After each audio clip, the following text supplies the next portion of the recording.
The wait is finally over. Call of Duty Black Ops is back. There's a couple different changes here compared to the Modern Warfare game that we recently saw from Infinity Ward last year. This is a new engine that's completely different, and I'm not too sure how I like it. To be honest, while playing this game, I feel like I'm going back in time, and that's not a good thing.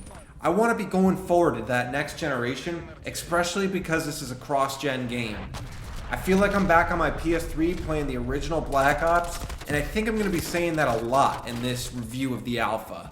I'm hoping that a lot changes on launch day, but with Call of Duty, we know how constant the updates are, and I'm a little worrisome. So let's get right into the multiplayer itself. Let me be the first to tell you, map voting is back. I love this feature, and I definitely missed it in Modern Warfare. I'm going to be playing the best maps in this game that are chosen by the community. Yeah, I might miss out on one that I love, but let's be honest, you play a lot of crappy maps in the new Call of Duties sometimes. One thing that's really tough to adjust to in this new multiplayer is the omission of tactical sprint. I've gotten so used to that in Warzone, and I love being able to run around quicker, and this game just feels slowed down to me. I'm really curious to see how this is going to impact Warzone, especially because somehow this game is going to merge with Warzone and Modern Warfare. So what type of engine are we going to be using? Is the map going to be running the Modern Warfare engine with Black Ops guns? How's that all going to work? I guess we'll find out in November.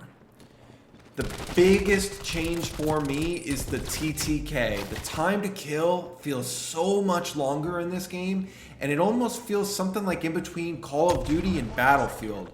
It's very interesting, especially when you see the health counter go down on your enemy while you're shooting them. It's a different vibe, it's a different feel, and I ultimately think that this is going to be a good move for the series. I just hope that other players feel the same. Now let's get into the weird kill streak system in this game.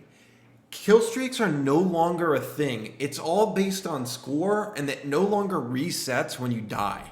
This is going to be great for some players, but still, if you're not good at getting high kill games, you're going to be running low score streaks. Don't think Treyarch is going to be letting you drop chopper gunners every game and be doing the bare minimum.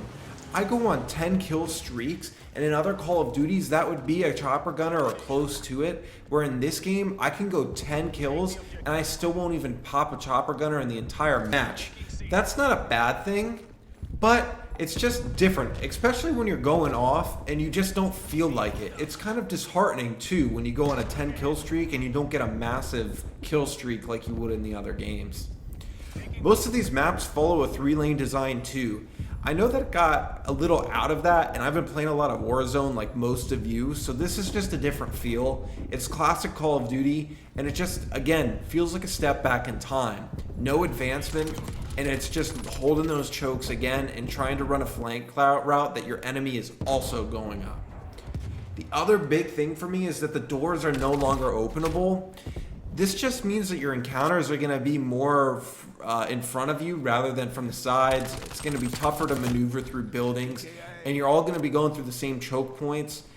To some sense, that's a good thing, but I think for map design, it's definitely a negative. For our competitive players, the hardpoint update is awful. Even as a casual in multiplayer, I think it's going to hinder the game flow a lot.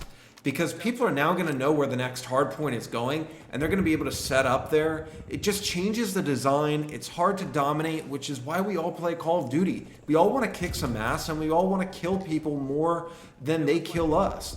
This just sets it up for a way to die quicker, in my opinion, because the enemy team can get set up and knows exactly where you're coming to. As I already mentioned, a lot of people are going to be voting for Miami. Personally, I think this is the best map in the game. It is different than the others. It's definitely big for 6-on-6 multiplayer, but it just feels modern. It doesn't feel like a step back. And it just provides a couple different angles. The lighting is cool, and it really feels like a next-gen map. I just think the graphics could be better, but to me, it's the standout. I'm sorry if you don't agree with me, but I'd like to know what you think about Miami or the best map in the alpha in the comments. I'm really hoping that a lot of this lighting also gets polished in the beta and then the final release. One other thing that I've noticed is a huge issue is the netcode here. It just feels unfair at times. I'm hardwired into my PlayStation and I get good internet. I don't feel like the kills in Modern Warfare are as cheap as they are in this game. It feels like an old Call of Duty where I would rage because there's somebody behind a corner that I didn't even see, and for some reason they lasered me. And even encounters where I have a good line of sight on somebody or we're an equal distance away from each other and aiming at each other, I feel like the enemy just is able to mow me down a half a second quicker than I can do them.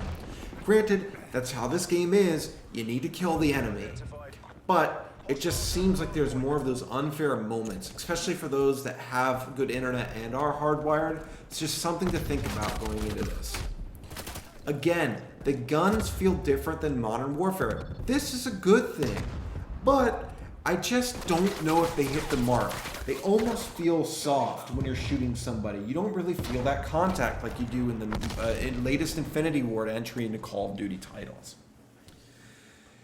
Now, looking at the map selection, Miami, Satellite, and Moscow, I think Miami is the best. Satellite is pretty good, but it reminds me of the one map from Battlefield 1 in the desert. And then Moscow just reminds me of an old school COD 4 map or an original Black Ops map. Kind of feels lackluster, just doesn't hit the mark for me. Combat Arms, I've dived into a little bit, but it's definitely not for me. It's not a Battlefield game. There's too many objectives and there's too much going on. I don't love it. I'm hoping that come November, there are more maps for the player base to enjoy. I'm hoping that we at least get more guns that feel less soft and that the netcode is worked out a little bit through this alpha and through the beta test that's going to come at a later date, I assume to Xbox and PC, and we're just going to see more refinements altogether. I don't want to say that I dislike this year's Call of Duty. I'm a big Call of Duty fan, and as much as people say it's the same game reskinned, it's not. This is definitely different than Modern Warfare. I just think I'm going to be going back to Modern Warfare more than I'm going to be looking forward to playing Call of Duty in the fall. But Black Ops does provide a killer story mode from the looks of it, and Treyarch hit it out of the park with Black Ops 1 and Black Ops 2's story. I'm hoping this is somehow connected. It seems to be because the characters are the same or similar, and I just hope that it knocks it out of the park again from Treyarch. Let me know what you think of the Call of Duty Alpha in the description down below. Are you playing it and enjoying it? Are you on Xbox and PC and looking at it, hoping that you get to play it soon? Or are you thankful that you don't get to be tempted by this game? Are you going to be picking it up in November? What systems? Let me know down below. I know I'll be playing this on the PS5 come November 12th, and I hope that it looks years better than where they're at today. This is One Up Maddie. See you next time.